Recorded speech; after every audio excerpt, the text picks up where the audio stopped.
Good morning student, myself Millie Sankla and in our subject structure analysis part 1, today's session we continue with our column and strut, and today we did our final derivation, last derivation of different end condition in which one end of column is fixed and other end is free for Euler's formula. Okay, now our derivation, last derivation, one end of column is fixed and another end is free to prove Euler's formula. Okay, so here I take a one figure, and in this figure we can see that A point at A support is fixed and B support is free, and we derive Euler's formula for this end condition of column. So here first of all at B point subjected to our axial compressive load P, and due to this load B point is deflect. Okay, B point is deflect at free and is deflect at distance A.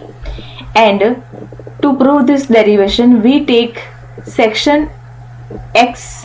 Here I take from this A point distance X and this deflection Y. Okay, section is taken from A point and deflection is occur at B point because B end is our free end. Okay, now one by one we make a equation of moment to prove this Euler's formula for this condition. Okay, now here we can see that we make a equation of moment from this free end, and this free end load is rotate with respect to clockwise direction. Okay, and clockwise is take as positive. Okay, now one bending moment M is equal to this clockwise moment P, and this is our vertical load, so we multiply with our horizontal distance. Okay, and we take with respect to this deflection Y.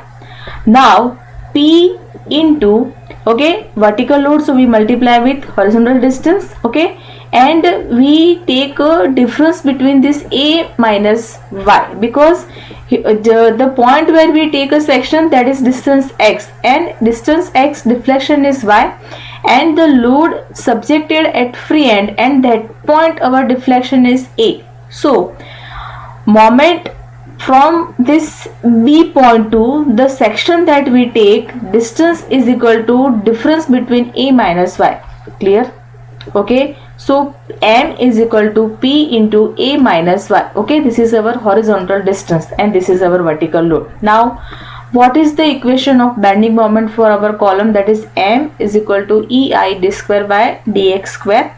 Okay, now put the value of equation of moment M is equal to P into A minus Y. Now we separate this term PA into minus PY and shift this minus PY from right to left, and it is converted into positive sign.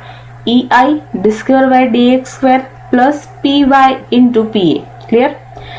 Now after solving this differential equation, we get Y is equal to C1 cos X under root P upon EI plus C2 sin X under root P upon EI and Y, and only the remaining term is A because PP is cancelled. Okay, and plus A. Okay, this is our first equation of differential equation Y for one end of column is fixed and another end is free. Okay, now here we apply our boundary condition, and boundary condition is always applied at support condition.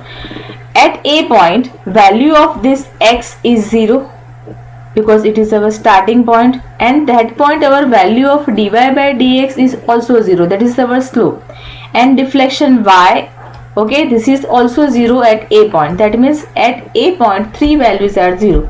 First value is X, second value is Y, and third value is our slope dy by dx. Now at B point, value of this X is equal to L. Look at this, value of this X is equal to L. Okay, and deflection Y is equal to L because at B point deflection is A. We can see that here our deflection at B point is equal to A, so value of Y is equal to A. Okay, and look at this, X is equal to L and Y is equal to A. Now we apply our first boundary condition at A point, and at A point value of X is equal to 0 and value of Y is equal to 0, and put this value in our differential equation one by one. Y C1 cos X under root P upon EI plus C2 sin X under root P upon EI plus A. Put y is equal to 0 and x is equal to 0. Cos 0 is equal to 1, sin 0 is equal to 0, cos 0 is equal to 1, that means C1 is equal to this A shift right to left and it is converted into positive to negative. C1 is equal to minus A. This is our first value of constant C1. Okay, now differentiate this deflection equation y with respect to x to find out our second constant C2. Okay, now y with respect to differentiation x dy by dx C1 cos minus sin x under root p upon ei, and this constant term differentiate as under root p upon ei. Second C2 is as it is, and differentiation of this sign is equal to cos x under root pi, and this constant term is equal to p upon ei, and differentiation of this a is equal to 0 because here x is not given. So this is our constant term and differentiation of this a with respect to x is equal to 0. Clear? dy by dx minus c1 under root p upon ei sin x under root p upon ei plus c2 under root p upon ei, then cos x under root p upon ei. This is our final equation. Now in this equation we apply the boundary condition at a point. At a point x is equal to 0 and our slope dy by dx is also 0. Put this value in this equation of slope. We get C2 is equal to 0. Clear? C1 is equal to minus A and constant C2 is equal to 0. Now we put this two constant in our actual equation of y. Y is equal to C1 cos x under root p upon ei plus C2 sin x under root p upon ei plus A. Here we find out our two values of constant C1 and C2. C1 is equal to minus A and C2 is equal to 0. Okay, we find out two values. First value C1 minus A and C2 is equal to 0. Put these values here. Then y is equal to cos C1. C1 is equal to minus A, then cos x under root p upon ei. C2 constant is 0. So sin 0, sin into 0 is equal to ultimate 0 and this A. Now the second AND condition we apply at AND B, and at AND B x is equal to L, okay, and y is equal to A. At B point x is equal to L and our deflection y is equal to A. Put this value in this equation. Y is equal to A, then x is equal to L. Okay, now A minus A cos L under root p upon ei plus A. From this left and right A is cancelled, then minus A cos under root L by ei. Okay, because look at this A is cancelled, that means this term is 0. A shifted from this A, this positive A shift from right to left, A minus A is equal to 0. Okay, so minus A cos L under root p upon ei. Now A cos L under root p upon ei is equal to 0. Okay, here the value of A is not equal to 0. Look at this. A could not be 0 because here value of A is given. Okay, so we can't take A as a 0. Here I take cos L under root p upon ei is equal to 0 because according to this figure B free and subjective to deflection. Some values are here. Okay, so we can't take A as a 0. We take cos L under root p upon ei as 0. Now cos 0. Here I convert this 0 in term of cos. What is the value of 0 in term of cos?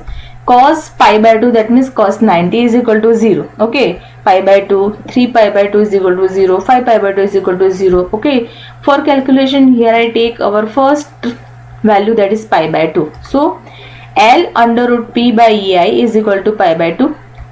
L under root p by is equal to pi by 2. Okay, here I make a p as a subject, so I remove this under root and make square of L square, pi square and 2 square is equal to 4. Okay, so my p is equal to pi square ei divided by 4 L square, and this is the Euler's formula for one end of column is fixed and another end is free, and here our LE is equal to 2L. Okay, this is a change it, because here our, okay, cancel this because this one is wrong. Our LE is equal to ultimate 2L. Okay, one end of column is fixed and another end of column is free. For that, LE is equal to 2L. Okay, for this LE is equal to 2L. Okay, now here our derivation of one end of column is fixed and another end is free is completed, and for that our effective length LE is equal to 2L. Okay, this will be corrected here because for this condition our effective length is 2 times of our actual length, and this is our equation of pi square EI by 4L square. Okay, now here next session we solve the examples. Our theory portion is complete here. Okay, just now we stop here.